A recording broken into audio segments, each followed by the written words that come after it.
Hey Frontline fans, welcome back to Comic Frontline. And fans, you're back with me, Mike Spider Slayer, getting ready to do that all-important comic book review so you, the fans, can make a decision what comic books to buy. And today, guys, we're talking about, yes, another all-new, all-different Marvel #1 issue. And this time around, it's the lovable Miss Marvel issue #1. Now, the first volume made you fall in love with Miss Kamala Khan, as she was that lovable teenage millennial superhero, and she was very relatable to a lot of people. And so, what did this first issue of this second volume have to offer to its fans? I'll let you know in a little bit. Now, it's pretty cool cover here as you get to see her doing the old Superman, pulling off the shirt and showing off the symbol there, as you get to realize that now, yes, she is part of the Avengers there. So really cool cover. This book is written by G. Willow Wilson, and the art is done by two separate artists this time around, and it's done by Takashi Maizawa, if I said that correctly. And the other part of the art is done by Adrian Alfono, who is the original artist, I think, in the first volume of this series. So you get two different artists. I liked both art. You're used to the artists that did the first volume, but the artwork in the beginning of this book really brought to life, I thought, Kamala a little bit more with, her facial expressions. It made it a little bit more cartoony, and I like this artwork in the first half of the book. And I did like the artwork in the second half of the book. It just has its own distinct style that made Miss Marvel, different from all the other comic books out there. And it was kind of like a flashback portion of the issue on how we got the original artist on here. So the artwork was really cool on both sides. And what did this story have to offer this time around?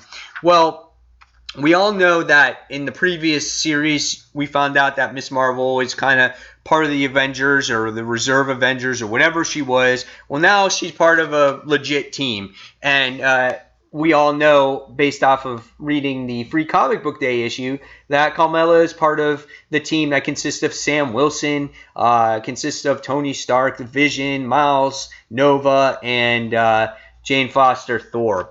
So, and you get to see that in the beginning of the issue. And we kind of get an idea right now of the pressure being put on Kamala Khan as kind of this symbol for New Jersey. And that's what you get a feel of in this actual issue. And before, she never kind of had that pressure. You also get to find out what has happened a little bit since 8 months past, how the school has gotten rebuilt. We get to see the cast of characters in the issue that you've seen from Volume 1. And we find out that Bruno has a brand new girlfriend by the name of Michaela, and they call her Mike.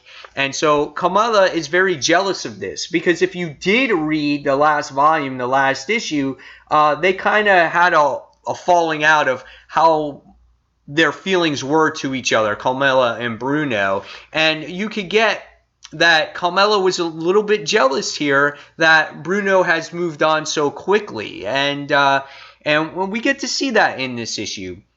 The other part of this story is we find out that there's this new development crew that's kind of flipping the city around. And we find out that they're all there for, them making, I guess, their own money. They're there for all the wrong reasons. They're not supporting the small mom and pop businesses. They're making this big sushi places and things like that.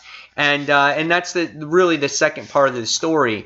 And then the other part, you get this whole explanation from Bruno on how he actually met Michaela and how Miss Marvel or Kamala wasn't really paying attention to Bruno's new relationship here.